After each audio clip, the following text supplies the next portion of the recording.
నమస్తే మ్యామ్. నమస్తే అండి. మ్యామ్ ఇప్పుడు ఏంటంటే మ్యారేజ్ సిస్టమ్ అంతా మారిపోయింది. ఇంతకుముందు అంటే ఎర్లీగా మ్యారేజ్ చేసుకునేవాళ్ళు, ఎర్లీగా ప్రెగ్నెన్సీస్ వచ్చేవి. అండ్ ఇప్పుడున్న జనరేషన్ వాళ్ళు ఏంటంటే కెరీర్ పరంగా కానీ లేదంటే కొన్ని కొన్ని వాళ్ళకున్న పర్సనల్ ఇష్యూస్ వల్ల, వాళ్ళు తీసుకున్న డెసిషన్స్ వల్ల మ్యారేజెస్ లేట్ అవ్వడము అలా జరుగుతూ ఉంటుంది కదా! లేదంటే మ్యారేజ్ జరిగిన తర్వాత కూడా కొంచెం గ్యాప్ యెస్. తీసుకుందాము అనే వాళ్ళు కూడా ఉంటారు. సో, అట్లాంటి వాళ్ళకి అంటే ఆ టైంలో ప్రెగ్నెన్సీ ప్లానింగ్‌లో ఏజ్ దాటిపోయిన తర్వాత అనంటే మనకు కొంచెం రిస్క్‌తో కూడిన పని. యెస్. ఎగ్జాక్ట్‌లీ. సో, అలాంటి ఇష్యూస్ రాకుండా ఉండాలి అనంటే వీళ్ళు ఎలాంటి జాగ్రత్తలు తీసుకోవాలంటారు?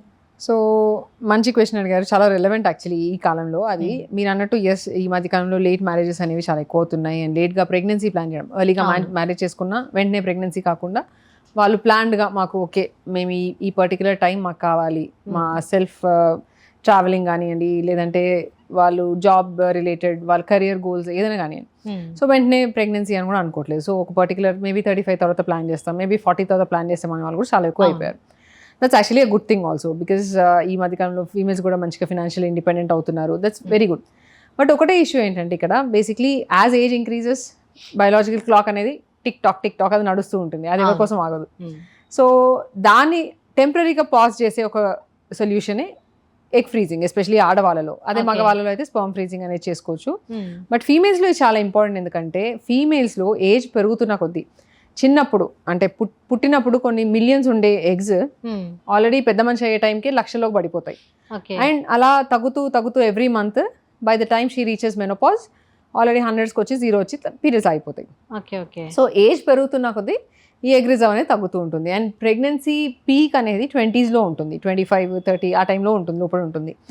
సో 30 తర్వాత ప్రెగ్నెన్సీ ప్లాన్ చేసుకోవడం ఎలా అన్నప్పుడు అక్కడ వచ్చే ఆప్షనే ఎగ్ ఫ్రీజింగ్. సో యంగ్ ఏజ్లోనే మ్యారేజ్ అయినా అవ్వకపోయినా వాళ్ళు ఇప్పుడు 20స్లోనే peak number of eggs and also egg quality కూడా పీక్ ఉంటుంది ఆ టైంలో. సో అలాంటి టైంలో ఎగ్స్ అనేవి ఫ్రీజ్ చేసుకుంటే వాళ్ళు అది దాన్ని 10 years వరకు ఫ్రీజ్ చేసుకోవచ్చు. సో ఎప్పుడైతే వాళ్ళు 35, 36, 40 వాళ్ళు ఎప్పుడంటే అప్పుడు ఆ టైంలో ఒకవేళ ప్రెగ్నెన్సీ ప్లాన్ చేసినప్పుడు వాళ్ళకి న్యాచురల్గా వచ్చిందంటే ఓకే. సపోజ్ న్యాచురల్గా రావట్లేదు అన్నప్పుడు వాళ్ళు ఆల్రెడీ ఫ్రీజ్ చేసుకున్న ఎగ్స్ వాళ్ళకి ఒక ఇన్సూరెన్స్ లాగా పనిచేస్తాయి. సో వన్స్ ఈ ఎగ్ ఫ్రీజింగ్ అనేది చేసుకుంటే బేసిక్లీ చాలా ఎంపవర్డ్ ఉంటుంది అని చాలా మంది అంటుంటారు. యాక్చువల్లీ ఒకప్పుడు ఓన్లీ సెలబ్రిటీస్ చేసుకునేవాళ్ళు. బట్ ఈ మధ్యకాలంలో it's a very good thing that చాలా మంది నార్మల్ కాలేజ్ వెళ్ళే వాళ్ళు లేదంటే జాబ్ చేసే వాళ్ళు కూడా మ్యారేజ్ అయిన వాళ్ళు, మ్యారేజ్ అవ్వని వాళ్ళు కూడా వచ్చి ఎగ్ ఫ్రీజింగ్ చేసుకుందాం అనుకుంటున్నారు అంటున్నారు. It's actually welcoming change actually. So and egg freezing చేసుకున్నాం అనగానే వాళ్ళు డెఫినెట్గా ఐవీఎఫ్ అనే కాదండి, వాళ్ళు న్యాచురల్గా ట్రై చేసుకోవచ్చు. వాళ్ళకి వచ్చిందంటే ఓకే, రాలేదన్నప్పుడు మాత్రం they have a backup plan లాగా అనమాట ఇది. సో వాళ్ళు వన్స్ ఆ ఫ్రీజింగ్ అయిపోయిన తర్వాత they have at least okay I have a backup plan. నాకు లేదంటే ఒకటే టైంకి కెరియర్ గోల్ లేదంటే బేబీయా అనేది వాళ్ళు they can't give there 100% to both of them.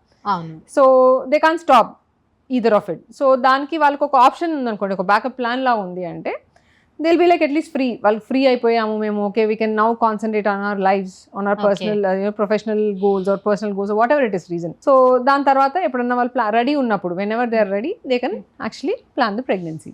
Okay. అంటే ఒకసారి ఎగ్ ఫ్రీజ్ చేసిన తర్వాత 10 years వరకు ఉంటుంది. సో లా ప్రకారం 10 years వరకు యూ కెన్ ఫ్రీజ్ ఇట్ అండి. ఎవ్రీ ఇయర్ రెన్యూ చేసుకుంటూ ఉంటారు ఫ్రీజ్ చేసుకునే ఎగ్స్ ని. బట్ తర్వాత కూడా కావాలి అంటే లాని అప్రోచ్ అయ్యి you can increase the duration also.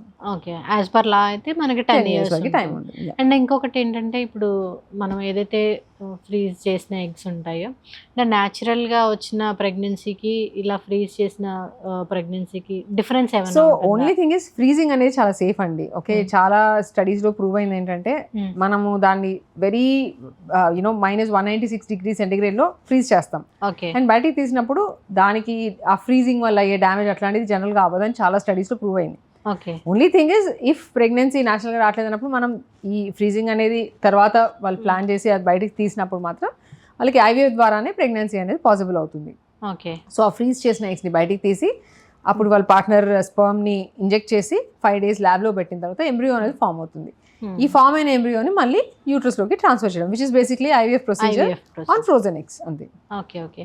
అంటే చాలా మందికి అపోహ, అంటే థింగ్ ఏంటంటే ఆలోచించేది natural గా వస్తే బేబీ బాగుంటుంది, ఇట్లా ఫ్రీజ్ చేసినప్పుడు. సో అదే చెప్తున్నాం, ఈవెన్ ఎగ్ ఫ్రీజింగ్ చేస్తున్నారు అనగానే డెఫినెట్ గా వాళ్ళకి ఓన్లీ ఐవీఎఫ్ అనేది కాదు, okay they will plan naturally, they will try naturally. ఇప్పుడు 34 years 35 years వాళ్ళు ప్లాన్ చేశారు ప్రెగ్నెన్సీ, న్యాచురల్ గా ట్రై చేశారు హస్బెండ్ వాళ్ళ వైఫ్ ఇద్దరు. ఓకే ప్రెగ్నెన్సీ వచ్చిందంటే ఓకే, అది జస్ట్ డిస్కార్డ్ చేసుకోవచ్చు తర్వాత. ఒకవేళ ప్రెగ్నెన్సీ రాలేదు అన్నప్పుడు వాళ్ళకి ఒక బ్యాకప్ ఆప్షన్ లా ఉంటుంది కదండి. Okay okay. సో అప్పుడు వాళ్ళు స్ట్రగుల్ అవ్వని అవసరం లేదు మళ్ళీ, బికాస్ లేట్ ఏజ్ లో ఎగ్ క్వాలిటీ అనేది తగ్గుతుంది. సో ఆ టైంకి ఒకవేళ ఐవీఎఫ్ వెళ్ళినా కూడా ఆమెకు 20s లో ఉన్నంత బెటర్ క్వాలిటీ ఉండదు, అండ్ ఆల్సో నెంబర్ కూడా అంత ఉండదు అలా.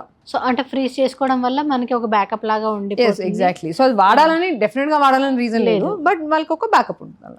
అంటే ఇప్పుడు ఇట్లాంటి ఓన్లీ ఫెర్టిలిటీ సెంటర్స్ లోనే ఇట్లాంటి ఆప్షన్ అనేది ఉంటుంది. ఎస్ అండి, ఎవరికైతే ఓన్లీ క్రయో ప్రిజర్వేషన్ ఫెసిలిటీస్ ఉన్నాయో అక్కడ మాత్రమే ఎగ్ ఫ్రీజింగ్ అనేది చేయడం జరుగుతుంది.